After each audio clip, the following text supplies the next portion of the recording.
अस्सलाम वालेकुम, आदाब। मैं सैयद जावेद हसन। ये एक बड़ा सवाल है कि इस साल रमज़ान के आखिरी दिनों से लेकर 25 मई तक इमारत शरिया के ताल्लुक से जो कुछ होता आ रहा था उसे क्या कहा जाए। क्या उसे इस 100 साल पुराने मजहबी इदारे का दो हिस्सों में बढ़ जाना कहा जाएगा, या टूटते टूटते बच जाना कहा जाएगा, या पूरी तरह से इंतशार की जद में आ जाना कहा जाएगा।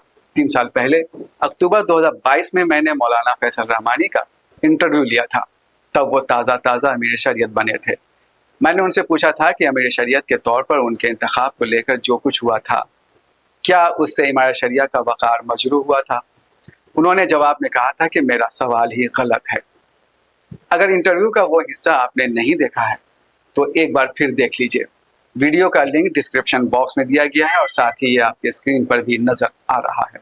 पिछले 6 महीने से इमारत शरिया को लेकर के काफ़ी मामले सामने आए हैं, तनाज़ा आया है। अब ये जो वक़ार मजरूह हुआ उसको किस तरह से बहाल करेंगे? आपका सवाल गलत है। वक़ार मजरूह नहीं हुआ है। इतने ढेर सारे लोग आए और दिन भर बैठे रहे और आपने देखा कि यहाँ क्या हाल था लोगों का। अगर मैं नहीं आता कोई और आते तो भी उतने ही ढेर सारे लोग थे माशाअल्लाह, और उतना ही दिल लगा हुआ था। देखिए, इमारत शरिया मुसलमानों का दिल है और इसमें ज़रा सी कुछ चीज़ होती तो सारे मुसलमान परेशान हो जाते हैं, और जो बिल्कुल सही है, होना भी चाहिए। तो अगर मैं नहीं होता तो कोई और होता और इतनी खुशी लोगों को होती। तो मजरूह के बजाय मैं समझता हूँ कि इमारत शरिया का रिश्ता लोगों से जुड़ा है। कुछ दिनों से यानी इतने ढेर सारे लोगों ने इमारत शरिया के बारे में इतनी ढेर सारे बातें, मेरा ख़्याल ये कि इसके क़याम के बाद से नहीं की होंगी जितनी अभी हुई हैं। तो ये तो अच्छी बात है। यानी अगर लोग इस इमारत शरिया के बारे में बातचीत कर रहे हैं, अपनी मोहब्बत जता रहे हैं, चाहे वो इस तरफ से सोच रहे हो, चाहे वो इस तरफ से सोच रहे हो, चाहे उनके आंखों पर लाल चश्मा लगा हो या हरा चश्मा लगा हो, चश्मा लगा तो हुआ है। मौलाना अनीसुर रहमान कासमी की बतौर अमीर शरीयत अपनी ताबेदारी और उसके 3 दिन बाद अरबाब हल व अक़्द का मौलाना फैसल रहमानी के तई किए गए एतमाद के इजहार पर अगर मैं एक बार फिर फैसल रहमानी से 3 साल पहले जैसा ही कोई सवाल पूछूं तो शायद वो मुझे इस बार भी गलत करार दे दें। लेकिन इस बात से इनकार नहीं किया जा सकता कि इमारत शरिया के ताल्लुक से पिछले 3 वर्षों के दौरान कुछ ऐसे वाक़यात पेश आए हैं जिनसे आम मुसलमानों में बेहद तशवीश है। खासकर ऐसे मुसलमानों को जो मिल्ली इत्तेहाद को मजबूत बनाने और मिल्ली इदारों के वक़ार को बुलंद करने को लेकर कोशां रहते हैं। यही वजह है कि जमात इस्लामी हिंद के नेशनल प्रेसिडेंट सैयद सादतुल्लाह हुसैनी और vice president doctor engineer Mohammad Salim ने हाल ही में जब बिहार का तंजीमी दौरा किया था, तब उन्होंने बिहार की सरकर्दा मिल्ली तंजीमों के सरबराहों के साथ 12 मई को मीटिंग की थी। मीटिंग के दौरान सैयद सादतुल्लाह हुसैनी ने कहा था कि मिल्ली इत्तेहाद की बुनियाद मजबूत, मस्बत और पायदार होनी चाहिए। इस मीटिंग में इमारत शरिया के फैसल रहमानी भी मौजूद थे। लेकिन ये विडंबना ही है कि 3 साल पहले फैसल रहमानी जिस इमारत शरिया को मुसलमानों का दिल कह रहे थे, वो इंतशार का शिकार होता हुआ नजर आ रहा है। इस बात का इशारा मौलाना अनीसुर रहमान कासमी और मौलाना शिबली अल कासमी ने 22 मई को पटना के हज भवन में अरबाब हल व अक़्द का इजलास मुनक़िद करके दे दिया। लोगों की भीड़ अनीसुर रहमान कासमी के इजलास में भी थी और मौलाना फैसल रहमानी के 25 मई के इजलास में भी। दानिश्वरों के मुताबिक अगर भीड़ ही इमारत शरिया की क़यादत को तय करने का पैमाना है तो हर कुछ दिनों के बाद दोनों तरफ से भीड़ बुलाई जाती रहेगी और ये एक तरह का राजनीतिक शक्ति प्रदर्शन होकर रह जाएगा। सवाल यह है कि ऐसे में आम मुसलमानों की इमारत शरिया के बारे में क्या राय बनेगी। दिलचस्प बात यह है कि अप्रैल 2018 में हुए दीन बचाओ देश बचाओ सम्मेलन के खर्च के हिसाब व किताब को लेकर अनीसुर रहमान कासमी और कथित नाजायज रिश्ते को लेकर मौलाना शिबली अल कासमी अमीर शरीयत मौलाना फैसल रहमानी ग्रुप के निशाने पर रहते आए हैं। मौलाना अनीसुर रहमान ने वीडियो में एक झूठ जारी किया और कहा कि मैं दीन बचाओ देश बचाओ का हिसाब मांगता रहा, कोई हिसाब नहीं दिया। आप सब पढ़े लिखे लोग हैं, आप सब अक्लमंद लोग हैं, हर शख्स कोई न कोई इदारा चलाते होंगे कि इमारत शरिया के इदारे का हिसाब कौन लेगा और कौन देगा। इदारे का हिसाब सेक्रेटरी देगा या सेक्रेटरी लेगा। वो सेक्रेटरी थे, वो नाजिम थे, उन्होंने सब खुर्द-बुर्द किया और दूसरों के सर पर वो थोपना चाहते हैं। दीन बचाओ देश बचाओ कब हुआ? उस वक्त क्या अमीर शरीयत मौजूद थे? यकीनन नहीं थे।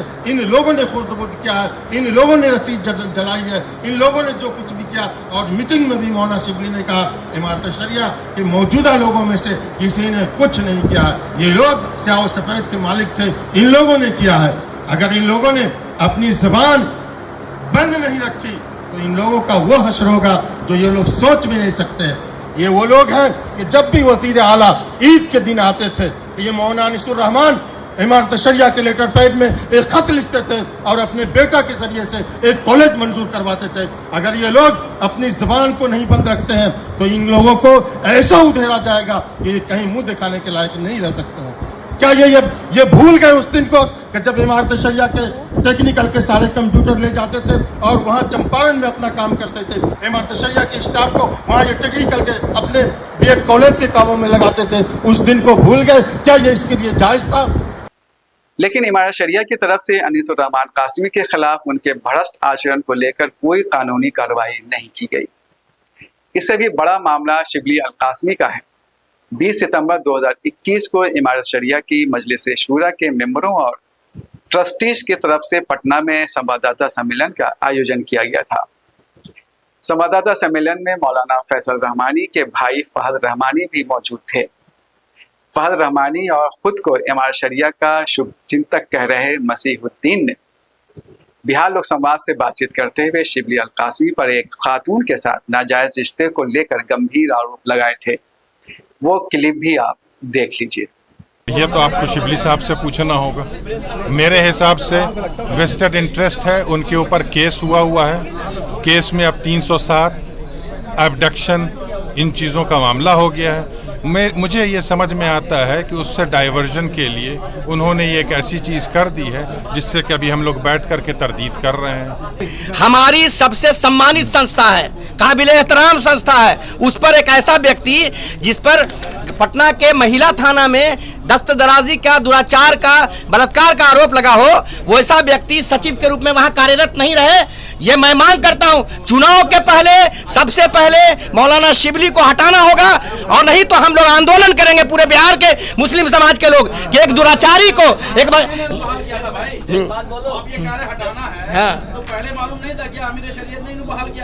हजरत अमीर शरीयत पे कैसे कमेंट कर रहे हैं आप जी? ये एफआईआर की कॉपी है, काफी गंभीर विषय है, ये व्यक्तित्व का सवाल है। आप देखिए एफआईआर कब लॉन्च हुआ है। एफआईआर लॉन्च हुआ 18/3/21 को, इसी 18/3/21 को एफआईआर लॉन्च हुआ है।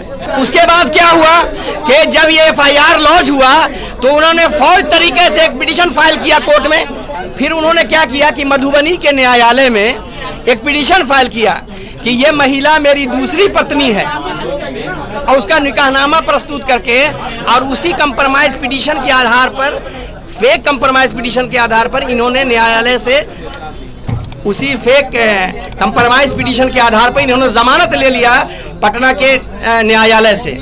तो एक तो उसके साथ दुराचार किया और उसके बाद जब मामला गंभीर हुआ, तब इन्होंने एक फेक निकाहनामा बना के कि ये महिला मेरी दूसरी पत्नी है, जादुई निकाहनामा। हाँ, उसमें उन्होंने लिखा है कि इस महिला ने हम पर जादुई तरीके से प्रभावित हमको किया और उसके बाद हमसे शादी करा लिया। उस महिला ने लिख के न्यायालय को दिया है कि ना हमसे हमारा इससे निकाह हुआ है, ना इनसे हमारा कंप्रोमाइज हुआ है, ये हमारा फेक कंप्रोमाइज पिटीशन फाइल करके और इन्होंने जमानत देने का काम किया है।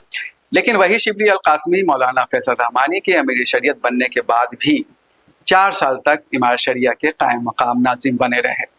कुछ दिनों पहले जब शिबली अल कासमी को अचानक उनके ओहदे से हटा दिया गया, तब शिबली अल कासमी ने बागियाना तेवर अख्तियार कर लिया। उसके बाद से ही मौलाना अनीसुर रहमान कासमी की बतौर अमीर शरीयत दावेदारी शुरू हो गई, जो अब भी जारी है। बिहार लोक संवाद के कंसल्टिंग एडिटर समी अहमद अपनी राय जाहिर करते हुए कहते हैं कि मौजूदा सूरत हाल अजीब व गरीब है। इस वक्त बिहार में इमारत शरिया को लेकर एक अजीब व गरीब हालत है।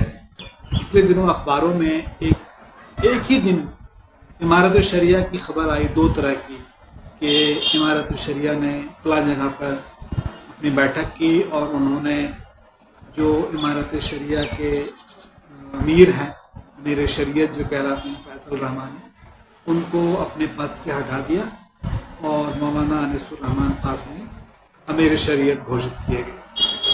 अब अगर एक स्वतंत्र पत्रकार के रूप में मैं इसे देखूं, तो मुझे लगता है कि फैसल रहमानी एक निर्वाचित चुने हुए अमीर शरीयत हैं, जो 3 साल पहले की बात है। और अभी जिन्होंने खुद से अपने आप को अमीर शरीयत घोषित किया, या जो उन्होंने बताया कि उनको कुछ लोगों ने अमीर शरीयत बनाया है, वो उस वक्त चुनाव में हार गए थे। चुनाव नहीं होना चाहिए था, ये एक अच्छी बात मानी जा सकती है, लेकिन चुनाव हुआ था और उस वक्त भी लोगों को मालूम था कि फैसल रहमानी साहब की जो इल्मी सलाहियत है वो क्या है। उस वक्त पे शायद मालूम था लोगों को कि वो कहाँ रहते हैं, लेकिन बहुत दिनों तक ये बात जो है वो ठंडे बस्ते में रही। और अमीर इमारत शरिया जो हेडक्वार्टर है फुलवारी शरीफ में, वहाँ के नाजिम या कार्यवाहक नाजिम, जो कार्यवाहक सचिव हैं शिबली अल कासमी, उनको हटाया गया और उसके बाद ये मामला आ गया वक्फ का।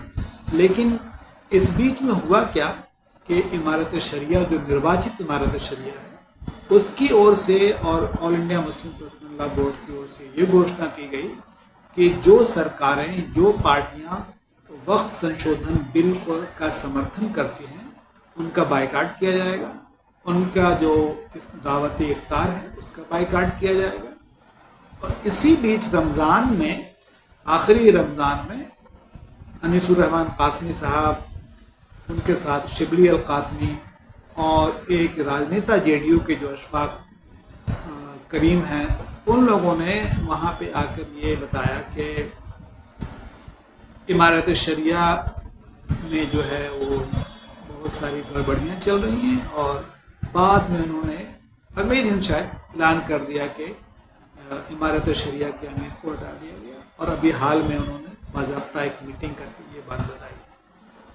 अब इससे क्या होगा कि जो वक्फ का आंदोलन है वो प्रभावित हो रहा है, और जो लोग फैसल रहमानी के मुरीद हैं या उनको चाहने वाले हैं, उन पर तो शायद कोई असर नहीं पड़े, लेकिन जो इंडिपेंडेंट लोग हैं, जो बहुत सारे लोग सीधे नहीं जुड़े हुए हैं, उनको ये बात परेशानी में डालने वाली लगती है। जो इंडिपेंडेंट मीडिया है उसकी भी समझ में नहीं आ रही बात कि किसको छापें, किसको नहीं छापें, किसको किस तरह से छापें, किसको इमारत शरिया माने, किसको इमारत शरिया नहीं माने। तो ये एक समस्या है। समस्या सिर्फ यही नहीं है, समस्या ये भी है कि इमारत शरिया से जुड़े हुए लोग 2 सियासी खेमों में बटे हुए नजर आ रहे हैं। मौलाना अनीसुर रहमान कासमी और शिबली अल कासमी पर आरोप लग रहा है कि वो जेडीयू का मोहरा बन रहे हैं, क्योंकि वो सीएम नीतीश कुमार की दावत इफ्तार में गए थे और उनके साथ एमएलसी खालिद अनवर भी हैं, जो दीन बचाओ देश बचाओ सम्मेलन की पैदावार हैं। दूसरी तरफ मौलाना फैसल रहमानी के बारे में कहा जा रहा है कि उनका झुकाव आरजेडी की तरफ है, क्योंकि इमारत शरिया ने नीतीश की दावत इफ्तार के बायकाट का ऐलान किया था, जबकि एक आरजेडी लीडर की दावत इफ्तार में तेजस्वी यादव के साथ फादर रहमानी देखे गए थे। चंद महीने बाद बिहार विधानसभा का चुनाव है। ऐसे में इमारत शरिया की सियासी ग्रुपबंदी बिहार के 2 करोड़ मुसलमानों के लिए नुकसानदेह साबित हो सकती है। इस बीच इमारत शरिया ने ऐलान कर दिया है कि वक्फ कानून के खिलाफ वो 29 जून को पटना में गांधी मैदान में रैली करेगी। इससे एक नया तनाज़ा पैदा हो गया है। पत्रकार सिराज अनवर ने अपने फेसबुक पोस्ट में कहा है कि इमारत शरिया ये रैली प्रशांत किशोर की मदद से करने जा रही है। हमारे कंसल्टिंग एडिटर समी अहमद ने भी रैली के आयोजन पर चिंता व्यक्त की है। अब इमारत शरिया ने एक ऐलान किया कि 29 जून को वक्फ कानून, जो विवादास्पद कानून है, उसके खिलाफ एक बड़ा आंदोलन होगा, एक बड़ी सभा होगी गांधी मैदान में। तो इस पर एक स्वाभाविक सा सवाल ये उठता है कि जब अभी सुप्रीम कोर्ट का स्टे नहीं आया है, उसका फैसला नहीं आया है, तो हम ये आंदोलन क्यों कर रहे हैं। हो सकता है कि इमारत शरिया के पास इसका जवाब हो और उनको चाहिए कि लोगों को इसकी वजह बताएं। एक बात और जो लोगों के दिल में सवाल उठता है, जो बात खटकती है, कि पिछली बार जो दीन बचाओ देश बचाओ वो जो बड़ा एक कार्यक्रम हुआ था, उसके बाद एक राजनीतिक विवाद खड़ा हो गया था, एक व्यक्ति को एमएलसी बना दिया गया था, उसको लेकर काफ़ी विवाद हुआ और लोगों को ये लगा कि उन्हें छला गया है, उनको दीन बचाओ देश बचाओ के नाम पर बुलाया गया, लेकिन इसका जो फ़ायदा है वो कोई और ले गया। तो इस बार कम से कम इमारत शरिया को कोशिश करनी चाहिए कि ऐसी कोई बात नहीं हो, कोई उसका पॉलिटिकल इस्तेमाल नहीं हो। बिहार लोक संवाद से ऑफ द रिकॉर्ड बातचीत करते हुए एक सीनियर उर्दू पत्रकार ने कहा कि इमारत शरिया का विवाद खत्म होने की बजाय आने वाले दिनों में बढ़ सकता है और ये संगीन रुख भी अख्तियार कर सकता है। उनका यह भी कहना है कि विवाद का नकारात्मक असर उन आम मुसलमानों पर पड़ रहा है जिनका इमारत शरिया पर भरोसा है और जो अपने शरई मसाइल के हल के लिए इस इदारे से रुजू करते हैं, काजी शरीयत के फैसले को मानते हैं, लेकिन यही इदारा अपनी क़यादत का मसला आपसी बातचीत से हल करने के बजाय थाने में FIR दर्ज कराता है। इस तरह वो नरेंद्र मोदी के दौर में संशोधित नए CRPC कानून की शरण में चला गया। इमारत शरिया के सर्वप्रथम नाजिम और मुफ्ती मौलाना सैयद शाह मोहम्मद उस्मान गनी के पोता और उर्दू के वरिष्ठ पत्रकार डॉक्टर रेहान गनी ने उर्दू दैनिक पिंदार में एक लेख के जरिए मौजूदा हालात पर अपनी तशवीश का इजहार किया है। रेहान गनी लिखते हैं, क्या अकाबिर मिल्लत ने कभी ये सोचा था कि इमारत शरिया में एक ऐसा भी दिन आएगा जब एक ग्रुप ओहदा हासिल करने के लिए और दूसरा ग्रुप ओहदे और मनसब को बचाने के लिए लाखों लाख रुपए खर्च करने और खामखा लोगों का कीमती वक्त ज़ाया करने में भी कोई शर्मिंदगी महसूस नहीं करेगा। ये ऐसे सवालात हैं जिनका जवाब ना तो फैसल रहमानी समर्थक ग्रुप के पास है और ना फैसल रहमानी विरोधी ग्रुप के पास। कमाल की बात तो यह है कि मुसलमानों के इस तारीखी इदारे में तब इंतशार फैल रहा है जब RSS के सरबराह मोहन भागवत हिंदुओं को एकजुट होने की नसीहत कर रहे हैं। अगले वीडियो के लिए दीजिए इजाज़त। अल्लाह हाफिज़।